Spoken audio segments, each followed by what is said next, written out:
Depois de lideranças do movimento negro se decepcionarem com o presidente eleito Lula, militantes LGBT+, e feministas dão sinais de que vão ter o mesmo destino. Isso porque representantes desses dois grupos reconhecem dificuldades para fazer avançar pautas desse nicho no novo governo. Tony Reis, presidente da Aliança Nacional LGBTI+, admite que terá de dialogar com parlamentares conservadores. Sobre Lula, Reis queixa-se, aspas, mulheres, negros e povos originários terão ministério, fecha aspas, observou em entrevista ao jornal Folha de São Paulo, publicada nesta quarta-feira. Já que não vamos ter, que tenhamos departamento no Ministério de Direitos Humanos, com verba, disse ele.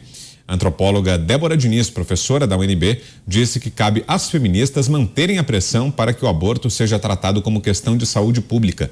Ela vê o Supremo Tribunal Federal como uma instituição a ser pressionada pela legalização da interrupção da gravidez. A desilusão de representantes de coletivos identitários se dá em virtude da frente ampla que ajudou a eleger Lula. Um dos entraves, segundo os militantes de esquerda, é o vice-presidente eleito, Geraldo Alckmin. Começo com você, Zé. Pois é, olha, geralmente nós estamos acostumados aqui, Vitor, a cobrir várias sucessões, né?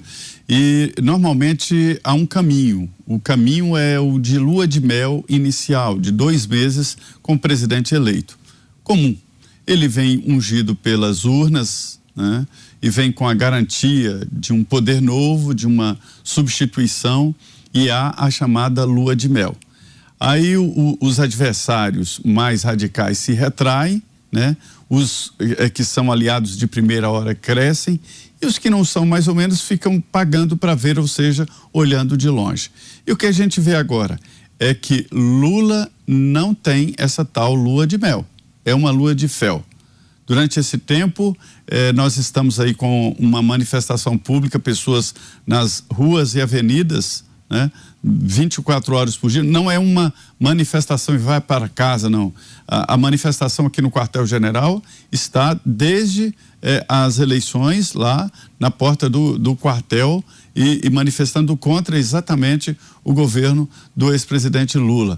Alguns partidos no Congresso já dizem, não vou aliar, já anunciam por antecipação, como o PL, de que serão oposição ao governo. E aí vem agora, você falou de minorias, são pessoas que geralmente têm uma pauta próxima à esquerda, e tem Henrique Meirelles, que defendeu Lula e disse, olha, dilmou, ou seja, a coisa ficou muito ruim mesmo. E Meirelles e alguns economistas que acreditaram naquele discurso do Lula. E mais recentemente também o mercado azedou com Lula, porque descobriu que o discurso que ele fazia era real, não era só para ganhar as eleições. Portanto, esta lua de mel natural, quando chega por aqui um presidente eleito, se transformou para Lula em lua de fel, viu? Fernão. Para você vestir a carapuça de preconceituoso do Bolsonaro e tal, era fácil, né? Cabia. Mas tirar do Lula a carapuça de preconceituoso nessas questões das letrinhas todas aí, LGBT, que a mais, nem ele, com todo o seu talento de encantador de serpente, não consegue disfarçar o que ele realmente pensa sobre essas questões. Ele é tipicamente aquele brasileiro mais atrasado possível nesse troço, né? Ele não consegue falar relaxadamente nem de aborto, nem muito menos de homossexualidades e outras letras daquela sigla. Então, não sei por que foi mais um voto anti do que um voto pró, porque o Lula não engana com isso aí, né? Não entra. Alexandre.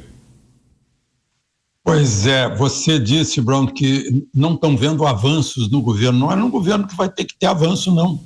Vai ter que ter avanço na população brasileira, que não pensa assim. Eles estão querendo ministério com dinheiro, né? Tem que ter dinheiro.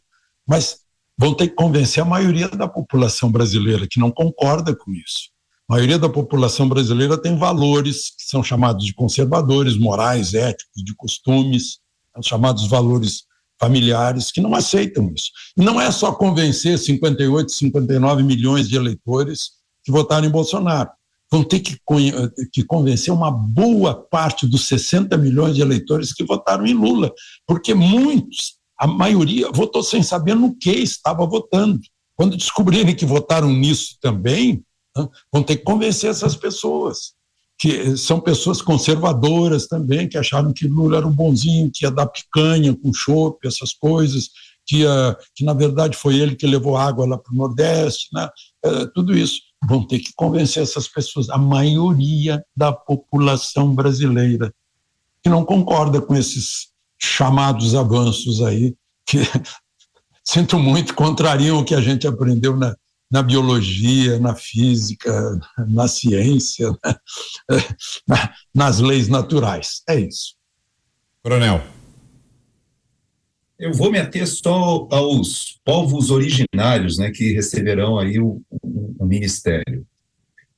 Esse tema é mais um que a gente percebe que existe uma orquestração e ele tem um tratamento tão assim uniforme que chega a ser vergonhoso, porque se tenta enquadrar o mesmo discurso, a mesma narrativa em diferentes lugares. A gente observa, por exemplo, no Chile, que foi colocada naquela proposta de Constituição que foi rejeitada cabalmente pela sociedade chilena, porque tentava colocar a questão dos índios mapuches dentro da Constituição como uma forma de cisalhar, de dividir o país.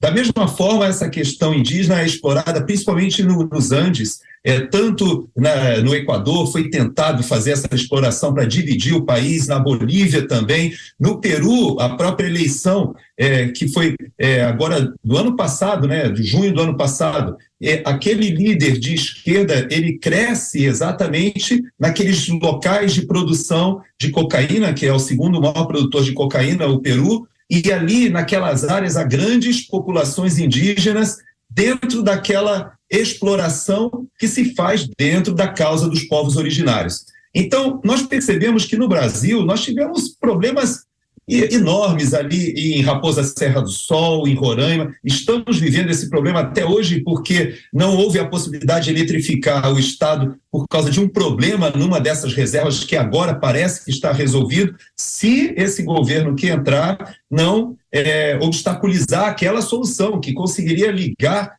a energia elétrica gerada de uma forma muito ecologicamente muito melhor do que os geradores de óleo combustível e óleo diesel que hoje estão queimando lá em Roraima. E, no entanto, essa hipocrisia e essa manipulação, essa instrumentalização desse tipo de pauta, ela é mais um problema que nós observamos nesse tipo de enfoque globalista, que não olha as questões reais. Aqui nos Estados Unidos, os povos originários são donos de reservas, cassinos e áreas e exploram, e muitos dos nossos índios estão aí em Brasília nas manifestações, e eu passei uma situação que eu vou compartilhar muito hilária. Eu estive na Rio+20, fazendo a organização da segurança da Rio+20, e lá eu fui obrigado a convencer a ONU numa situação muito parecida lá com a COP27, vários temas sendo abordados. Eu tive que convencer o chefe da segurança da ONU a deixar entrar índios ali para uma encenação. E aqueles índios estavam com arco e flecha. E ele falou, não podemos permitir armas aqui na área, existem dignitários de vários países. Eu disse para ele, calma, isso são adereços, porque na verdade eu já conversei com esse grupo, eles só estão fantasiados de índios, eles sequer sabem utilizar isso como realmente uma arma. Havia poucos índios e muitos atores.